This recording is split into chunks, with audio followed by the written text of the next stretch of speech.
Well, howdy friends, I'm sorry it's been a while since my last video. I've been awful busy. You know how us cowboys are always branding our cattle in case they wander off or get rustled?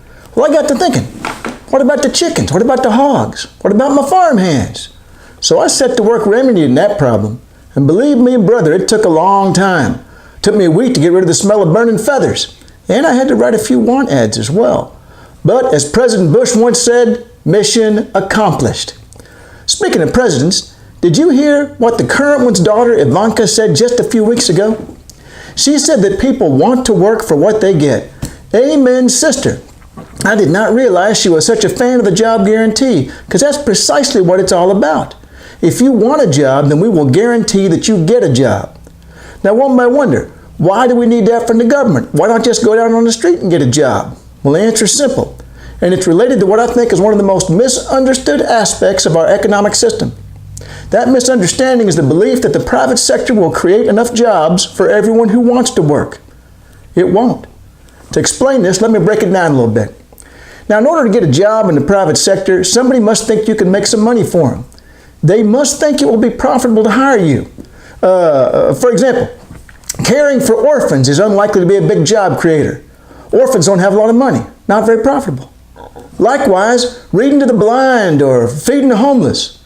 Unless we're talking about a really rich blind person or an eccentric millionaire homeless individual, those aren't going to be a lot of jobs.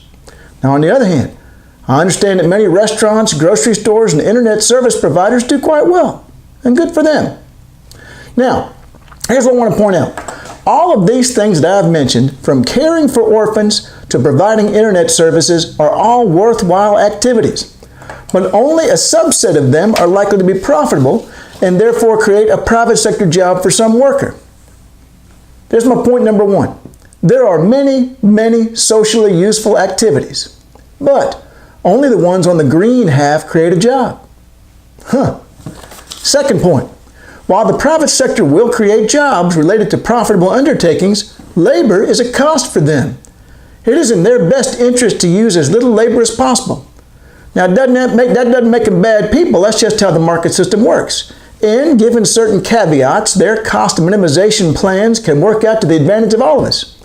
But think about it. Only a subset of these useful activities create profit and therefore a job, but it's in the best interest of that green group right there to create as few jobs as possible. As the man said while walking through the cow pasture, crap. But wait, there's more. As labor-saving technology advances, as it has done for centuries, so the relationship between profitable social undertakings, the green part, and employment becomes even more tenuous. It becomes easier and easier to cut back on the use of labor. Now, some new technologies create new demands, and this actually helps employment. But others allow entrepreneurs to replace workers. Self-checkout lanes, those ordering screens at the restaurants, self-check-in kiosks at the airport, robots, computers, etc., etc. Now, don't get me wrong. All that's absolutely wonderful. We should do nothing to stop any of those processes. The problem is not the technology, nor is the problem the desire of capitalists to minimize the use of labor. Those are both fine. The problem is the common assumption that the private sector is the only legitimate means of creating employment. There appears to be a widespread belief that only the green side of this circle does anything useful. You know what falls in on the blue side? Oh, useless stuff like police, fire departments, Marines, school teachers, park rangers, fighter pilots, social service counselors, and so on. Next time you see a Marine, I dare you to tell them that what they do must not be worthwhile, because their salary comes from the government and not from profits. And when you do, you better hope there's one of them useless police officers nearby. All right, well, now let's think about solutions. Well, currently, what the government does during times of high unemployment is stuff like cutting taxes and raising spending. And those are not terrible ideas, but in general, what their goal is to stimulate the private sector enough to get it to hire those workers back.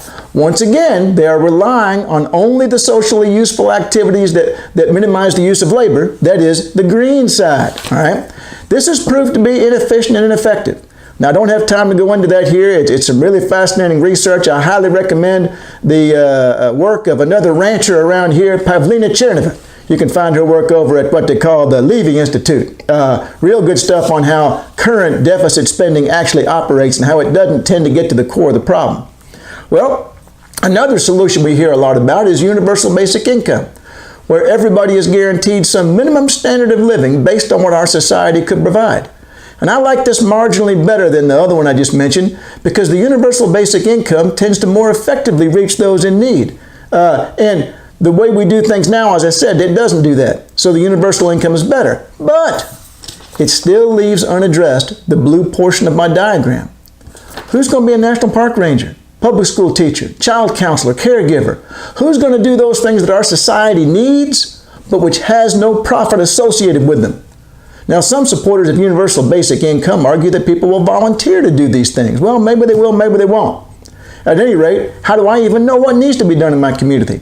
Who's going to organize all this? Sounds an awful lot like them 1,000 points of light we were told years ago were going to solve all our problems. For me, it's a federal job guarantee that's much more realistic. It not only breaks our reliance on the green half of this diagram, but it directly, not via hopes and dreams, directly addresses the blue half. We have desperate needs in our country for child care, elder care, counseling, parks, city water systems, pollution cleanup. You ever heard of global warming? That's something we could put people to work in on the blue sector. Now, how does the universal basic income going to help us with that? It's not. Another integral part of the job guarantee is training. Something that a lot of college and high school students are hearing nowadays is that the job they'll be in 10 years from now probably doesn't even exist right now. How are we going to prepare for that? What happens when your particular kind of training and experience no longer fits the needs of either the blue or the green half? With the job guarantee, we train you. That's part of the way it works. And note that the definition of job under the job guarantee is intended to be flexible. The aim will not be profit, but social benefit. For example, why should somebody work 40 hours a week in order to afford to put their child in child care? Why not just stay home and do it yourself? The private sector would never create this outcome. The job guarantee will. One job could be, I'm staying home with my kids. Now, some people say, well, what about abuse? Can people take advantage of this? Well, of course they can. But two things. One, we've already got a means of dealing with public servants who don't carry their weight.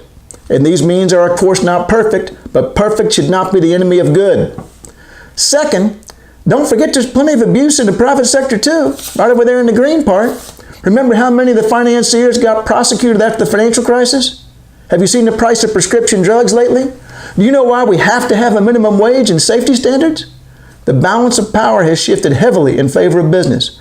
Competition is frittered away, and what government regulations we do have are selectively applied.